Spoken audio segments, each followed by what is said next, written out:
Hello my friends, I'm going to share with you today how to make cattail pollen pancakes. And first of all, you have to get the cattail pollen.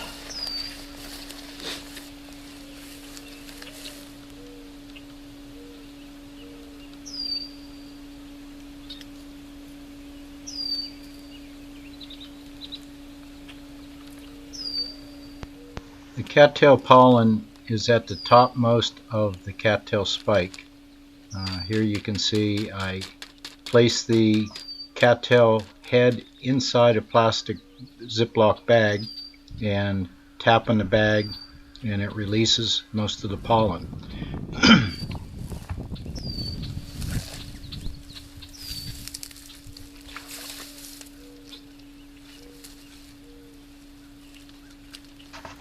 The window of the harvest of the pollen is a very narrow time, and you have to be watching the cattails regularly for them to come into bloom.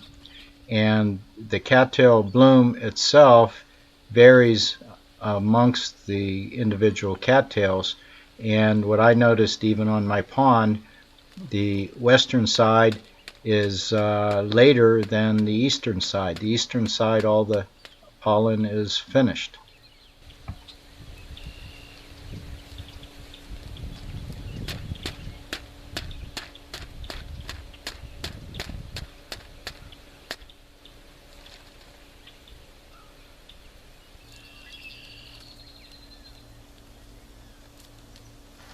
You can see here when I place the cattail head inside the Ziploc bag, I like to zip that bag closed around the cattail head, and that keeps the pollen inside, keeps it from blowing out.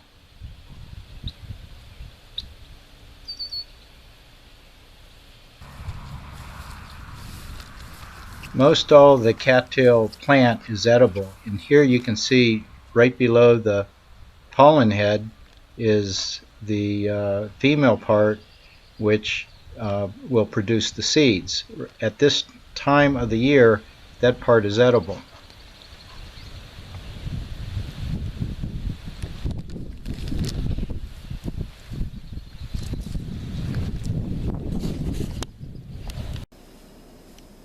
After you gather your pollen, which I have here, I like to run it through a sieve just in case there might be some little insects or some of the pollen fluff that would be on there. Okay, this is just gathered and there will be moisture in this. So if you were going to keep this for a time period, you don't want to store it in plastic. You want to dry this powder, this pollen, in a paper bag. And once it's completely dried, then you could store it in a sealed jar. It would be airtight.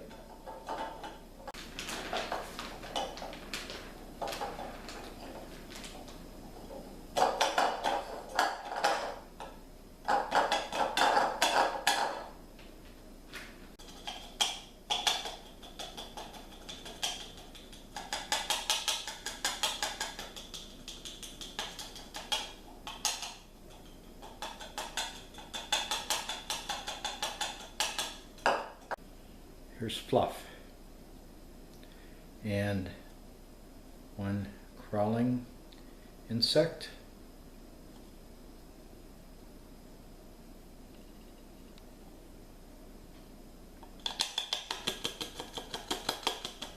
I'm going to try to get all that flour in here.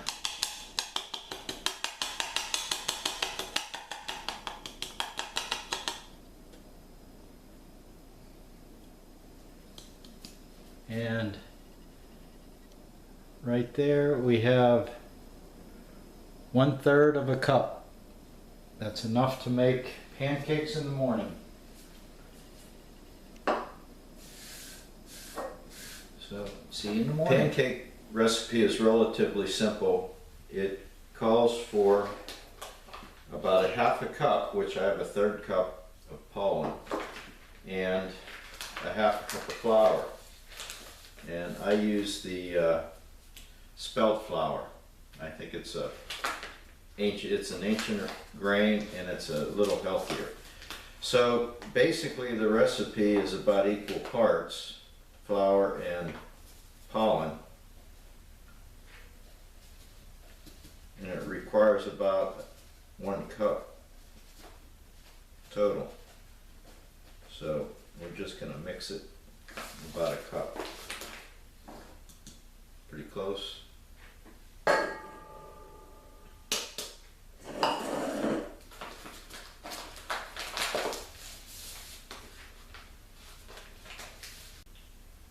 Then you need 2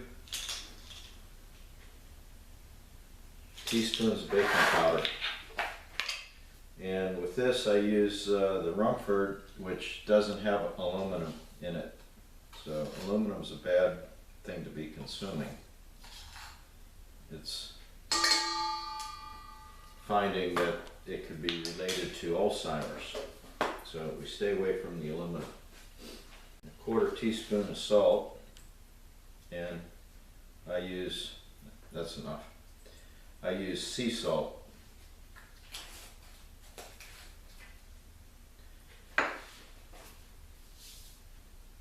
And that's the dry ingredient, so we mix that first.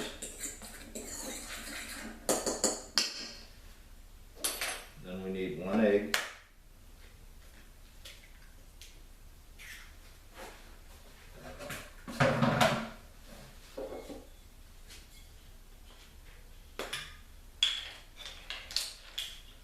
Two tablespoons of oil.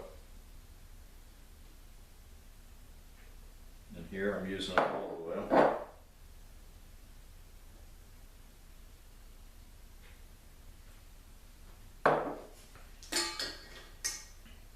Then you need to have some sugar.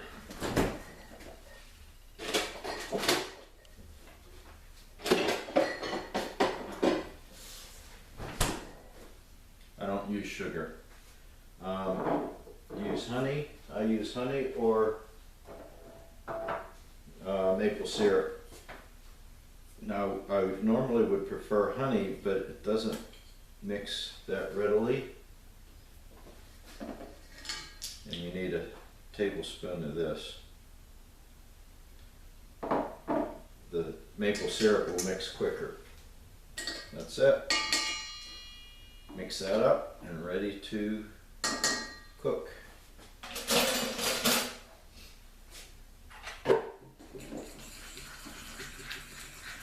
Oh, one more ingredient.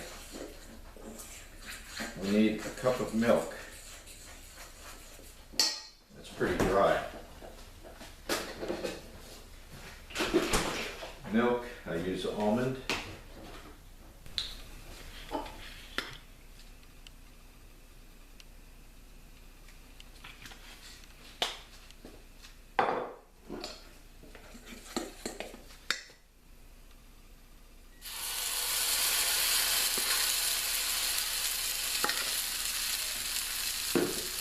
Look at that beautiful canary yellow color.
Well, there you go, this breakfast. let's see how she is.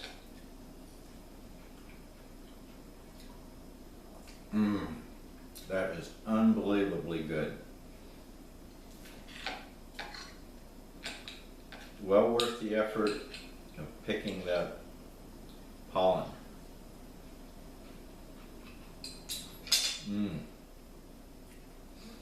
I would suggest that if you're going to do this, when you eat the pancakes, don't use syrup.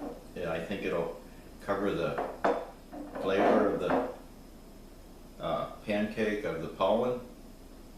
It's a real delicate flavor. It's different. Really good. But if you insist on having syrup with your pancakes, do it this way. I love maple syrup. But that would be overpowering on your pancakes. Well, thanks for watching. Bye-bye.